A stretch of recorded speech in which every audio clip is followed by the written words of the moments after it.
Asahi Invest kompaniyasi juda yaxshi bilasiz. Barchangizni bugungi tadbir munosabati bilan ko'rganimizdan juda ham xursandmiz. Xush kelibsiz.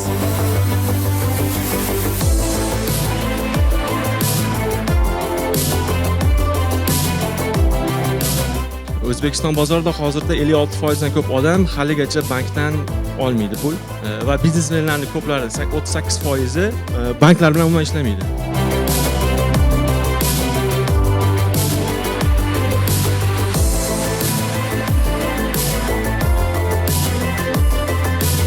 O'z pozitsiyasi kuchli tomoni nima uchun men Asahi'ni tanlashim kerak desa, bizda aniq javob bor. Ya'ni bizni ishonch uchun, aqlli tanlov uchun tanlashadi Asahi'ni.